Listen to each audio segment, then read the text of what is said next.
Thanks so much for being here. You are listening to episode number 1 of the Wellness Real Estate Podcast. Today, we are going to touch base on exactly what wellness real estate is and why it's so important for you as an agent to learn all about it. I'm Sheila Alston, your host, and I'm so glad you're here because you are in for a real treat. Today, we're going to cover what is wellness real estate exactly, what is the difference between a healthy home, a wellness home, and a green home, and what is a wellness agent. So get ready for a real estate podcast like you've never heard before. Let's grow.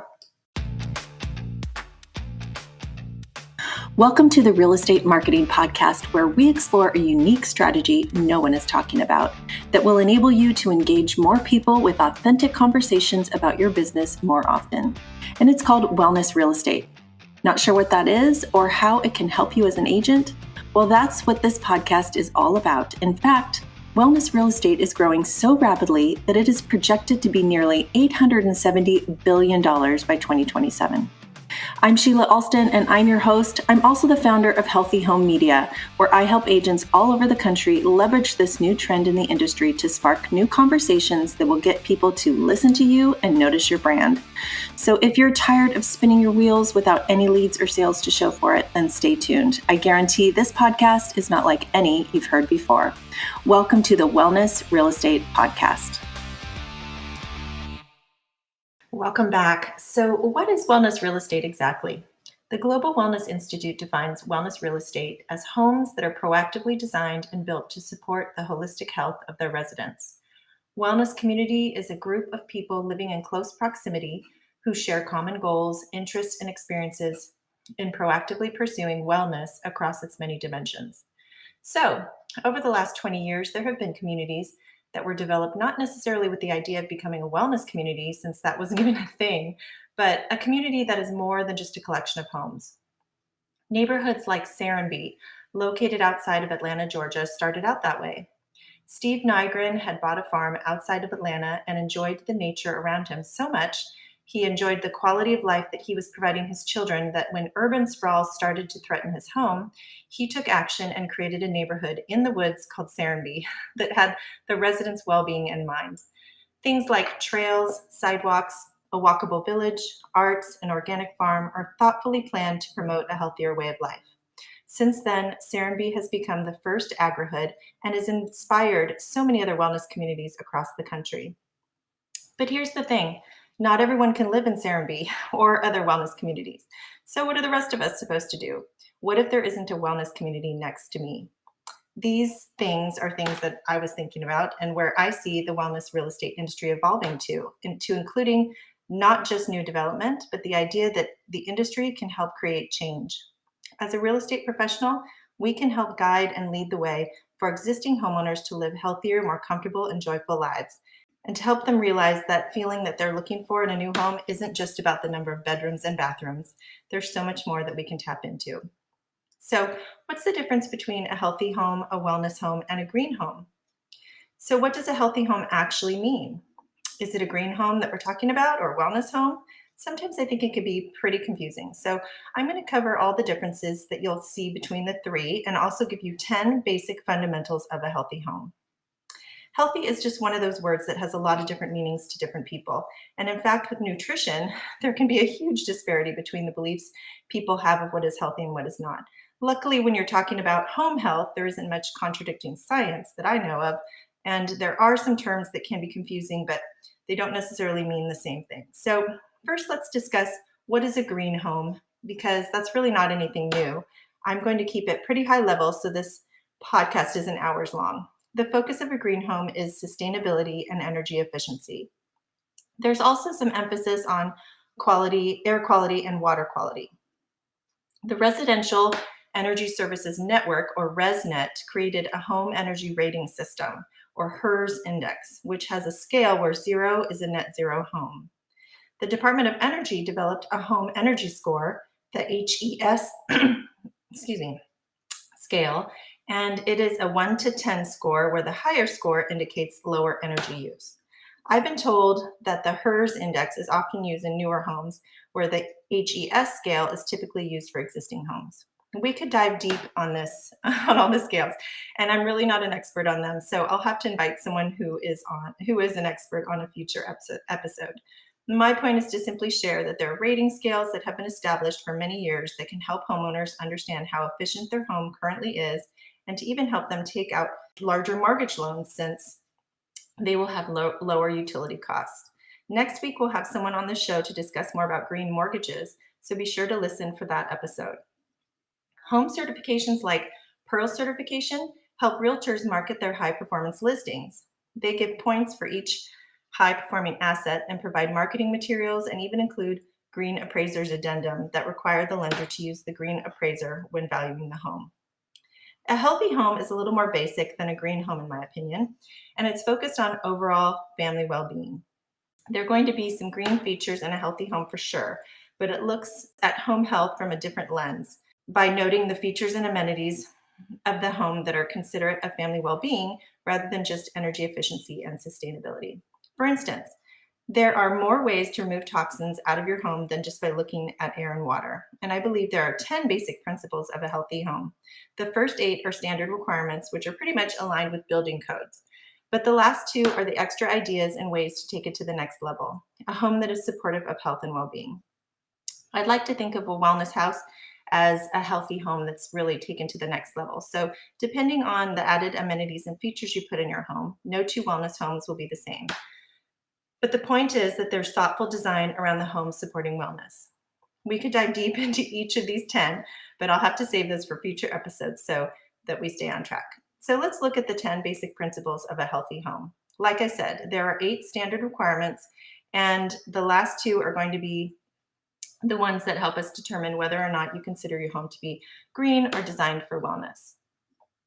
First on the list is having a clean home. This is basic but very important because dirt and grime isn't just unsightly, but it can actually promote all sorts of health problems if you let it in. According to the National Sanitation Foundation, a kitchen sponge stays wet and moist with plenty of food for bacteria to eat. In the NSF study, 86% of sponges had mold and yeast. 77% contained coliform bacteria and 18% were filled with staph bacteria. That's so gross. And many types of bacteria can double every 20 minutes. Potentially one bacteria can multiply to more than 30,000 in 5 hours and to more than 16 million in 8 hours. This isn't meant to gross you out, other than just to bring awareness of how, even though we can't see germs right away, they're likely there. So it's really important for our health to keep things clean. Benefits of having a clean home are less stress, cleaning gets you moving, and you might eat healthier, you get sick less frequently. Number 2 is a dry home. Moisture creates a favorable environment for mites, rodents, molds, and roaches, all of which are associated with asthma. Here are some startling stats. 7 million deaths per year are linked to indoor and outdoor air pollution from the World Health Organization in 2014. Of the 21.8 million people reported to have asthma in the US, approximately 4.6 million cases are estimated to be attributed to dampness and mold exposure in the home.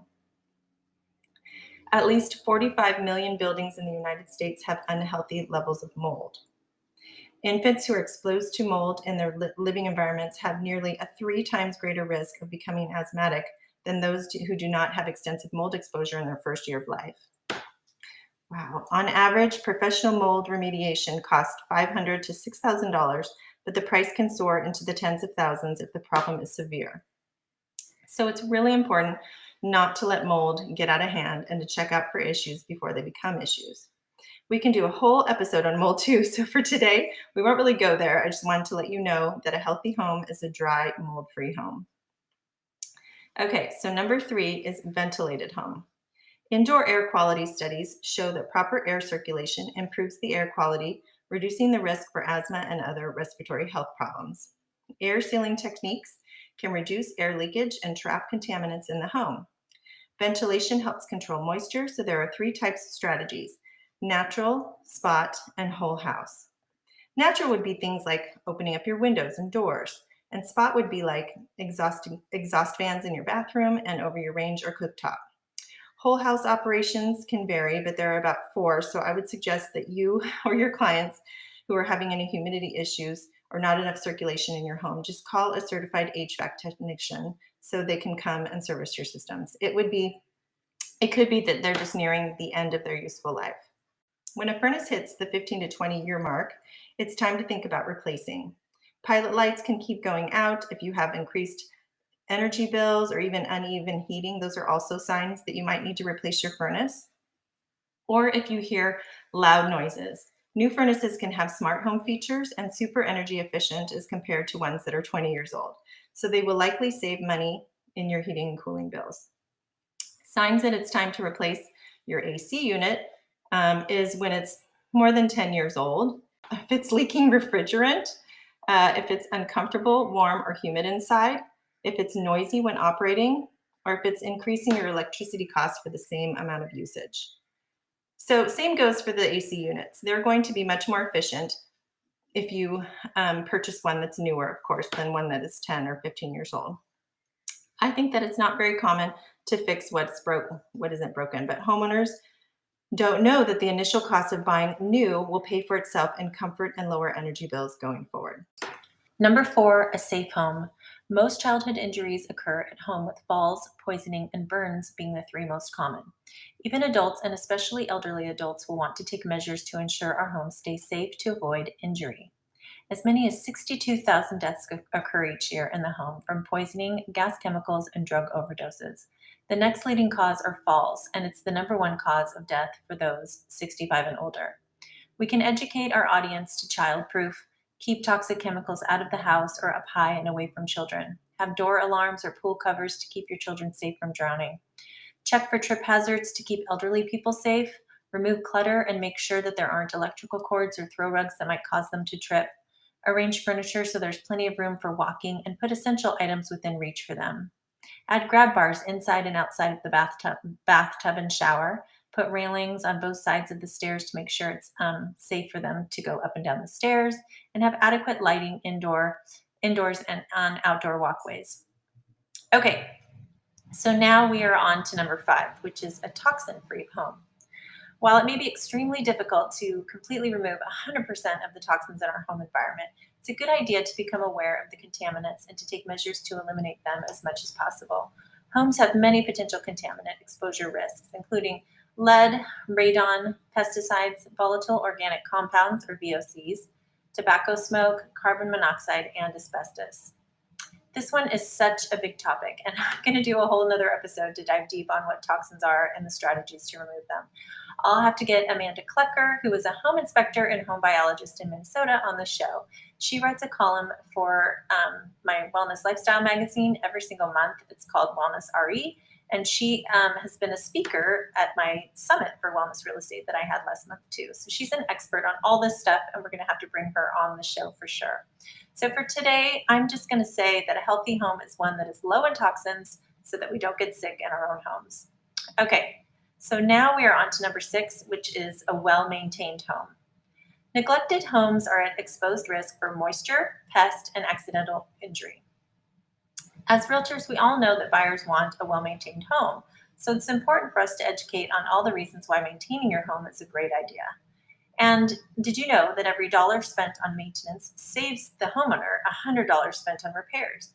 And while it's true, maintenance may take some money, dedication, and hard work, in the long run, you save so much more money than if you didn't do the maintenance. And why is this? Of course, it's because taking care of small problems now, like a dirty filter or a clogged drain, makes it so you don't have the problem worsen over time and develop into a larger issue, like a burned out HVAC motor or a burst pipe. Those bigger problems that tend to crop up after not maintaining a home cost significantly more than a new furnace filter every month or so. Number 7, pest-free home. Pests are not only unsightly and annoying, they can carry diseases that you don't want introduced into your home environment. Pests belong outdoors, not inside or on the exterior of your home. The fewer pests you have feeding or breeding outside your home, the fewer issues you will have inside. Eliminating conditions in your home that appeal to pests will help reduce the attraction that brings them in and prevent damage to your home. So we can easily do that by trimming back trees and removing any debris or garbage surrounding your home that will be attractive to pests. Did you know that there are healthier ways of pest control too? I just heard that a new termite company is using orange oil to get rid of termites without tenting and pumping toxic chemicals into the home. The last listing I had, the homeowners used a green pest control service that was safe for their animals and their kids. And so safe alternatives do exist.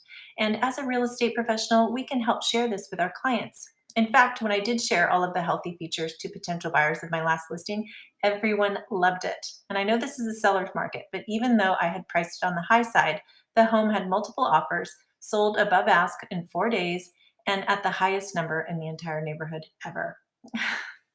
So that's exciting. Number 8 is the well-lit home.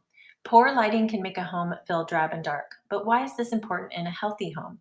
Well, besides the safety benefits of proper lighting, it can play an important role in influencing our mood and behavior. Insufficient lighting can actually contribute to depression and low energy levels. Adding things like skylights or additional lighting fixtures can brighten up your space immediately. And even using things like color psychology to design your space can make it feel more light and bright. While color isn't the same thing as lighting, it certainly can be used alongside lighting to enhance the mood that you are trying to create in a space. And these are types of considerations that you should take when you're educating your clients to design a home for wellness. Have your client ask themselves, what mood do I want to be in when I'm in the kitchen? Light and bright rooms promote energy and socialization. But perhaps in a bedroom, you would want something more calming and subdued that promotes relaxation. There are just so many new studies that talk about circadian rhythms and blue light from all our technology that's affecting sleep right now that it's an important thing that you could be talking about. And like we discussed earlier, lighting is also an important safety consideration. It's important to have outdoor walkways and entrances of your home well lit to prevent accidental injury. Okay, number 9 is the energy efficient home. Energy efficiency helps our pocketbooks in the form of reduced electricity, water, and gas bills. And while it also makes our homes more comfortable to live in, being energy efficient also helps the planet by using our resources wisely so we can all feel good about that. So, where should your clients start? The easiest thing to do is to change out light bulbs to LED and energy efficient light bulbs. Have them use timers or smart bulbs so the lights don't get left on all night. Have them check their windows and doors for drafts. Replacing the weather stripping is super inexpensive way to solve that draft issue if they have it. Have them consider upgrading windows if they have single pane windows. They will notice a huge difference in how much more quiet the home will be too. Another easy fix is to use programmable thermostats. And here's something interesting. Is it a myth or fact that eco-friendly products are more expensive than non-eco-friendly products? Myth. Well, that was true for many years. The fact is that costs have come way down in recent years due to increased supply, competition, and technology advancements. And everyone loves learning about new gadgets, so share this with your clients and share with them the simple, new, and improved ways of saving money and energy. There are so many new options that are just really affordable and control, and they're convenient ways to use these systems in your homes, like from climate control, security systems, lighting systems, smart technology. Even you can control your windows and your shades. And you can even control your appliances now. Samsung has a new refrigerator that has a smart door. It's got technology in the door that allows you to play music, order your groceries online, and look up recipes and more. It's pretty cool. So use less energy outside your home too by switching over your landscape lighting to LED. My solar guy has so many great tips too, and I'm going to have him on the show, but his number one way to reduce energy consumption was to check out all the lights and switch them to LED. But he said to be sure that the outdoor lights too are switched because he said that low voltage isn't necessarily low wattage. And if you leave them on all night, you could be draining your pocketbook.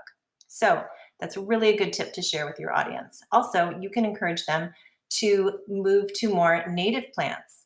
Having less grass uses less water and promote the use of irrigation timers and drip systems. And of course, you can install solar panels.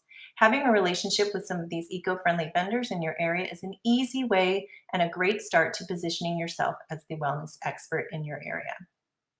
And if you know anyone who is thinking of doing a remodel or replacing a roof or siding, they might consider doing a deep energy retrofit at the same time. You can refer the right professional to assess their particular needs, test the pressure of the home, and see where the energy leaks are. That's when the clients can seal up those and insulate and upgrade their HVAC systems and install energy generation systems like solar. They can have huge payoffs like 50 to 90% reduction in energy costs. Imagine how happy they will be too, thanks to your help and great advice. Okay, we are on to number 10, wellness features and amenities. Homes that are designed to meet today's healthy lifestyles support our well being in a variety of ways. Designing a home for wellness contributes to the desire to stay in your home for many years to come because it just feels good. So features and amenities can be quite an interchangeable terms, but I like to think of features as the intangible things that make our homes more enjoyable to live in, like site orientation to promote energy efficiency and comfort, or the positioning of trees to promote shade, or having rooms that flow and promote social interaction, like an outdoor living space. Or spacious master, or an amazing view, because that can be so calming. And that's why so many people feel that a view is so important. Amenities to me are things like that you can add to your home for enjoyment, like sports courts or pools, outdoor kitchen, fire pit, hot tubs, saunas, steam rooms, spa, bath amenities, an outdoor garden. You get the idea. Even the home maintenance and energy efficient systems we talked about earlier end up being added features and amenities to your home, like new water filtration system or smart home automation. There are just so many ways that you can add even furnishings and other accessories to promote wellness, like game tables, furniture layouts that promote conversation, even buying appliances like a Vitamix or juicer. I'm going to be bringing on a color psychology expert to talk about how color influences the subconscious mind and how it can also influence mood and behavior. I also have a relationship with a biophilic designer who can discuss ways to bring in more nature into your home design. And also, the wellness architect, Kate Hamlet, can give us advice on how eco-friendly products we can use in our remodeling or when we're building a home. So there's definitely going to be a lot of great issues or episodes to come. So just to recap, the focus of a green home is on sustainability and energy efficiency. And the focus of a healthy home is really family well-being and may have some green features too. And a wellness house is simply a healthy home, on steroids. It's got a lot of extra wellness features and amenities added in. And the 10 basic principles of a healthy home are clean home, dry home, ventilated home, safe home, toxic free home, well maintained home, pest free home, well lit home, energy efficient home, and a home with wellness features and amenities. I hope this brings new awareness and understanding between the differences and overlap of green, healthy, and wellness homes so that you can start to share this information with your audience and start to position yourself as a leader in wellness real estate. So that brings me to the final question in our three-part topic today. We discussed what is wellness real estate, what is a healthy home, and now we'll cover what is a wellness agent. And here again, we can really dive deep into this topic. And I will be inviting other agents on the show to share exactly how they're doing business differently. Over the years, I've met agents who are calling themselves regenerative agents, holistic agents, eco friendly agents, holistic agents, and even mindful agents. And what ties them all together is wellness. Each of these agents have had a serious look at what is important to them personally, and using that to influence how they market themselves, what they share on social media, and in their email marketing. And ultimately, it drives their conversations that they have with people. What do you talk about with your audience? Do you pretty much do what 99% of the other agents do? Do you talk about open houses, listings, market updates, and how to get a loan, etc.? Or do you share anything different or unique? Do you share information about yourself and your values? Do you feel that you are wanting to make a difference and have more to give? Well, I believe that being a wellness agent is what will help you take your real estate business to the next level. The fact that you are still here listening to this podcast means that you're a forward thinking agent and that you care about the well being of your clients. You want to make a difference, but maybe you aren't sure how. That's what my intention is for this podcast. It's to help you sort that out. So stay tuned, because next week I have an interview with Kevin Kane from Green Homeowners United. They help homeowners with green mortgages so that they can afford and upgrade their energy efficient features in their home at the time that they get the mortgage and roll those upgrades into their mortgage. So did you know that residential real estate is actually one of the largest contributors to excess carbon in the atmosphere? Kevin's going to explain all of that to us. Older homes can be inefficient. And so if we can help homeowners upgrade their homes, we can make a huge difference in the carbon in our atmosphere, which that was surprising to me, but I'm excited to learn more about it.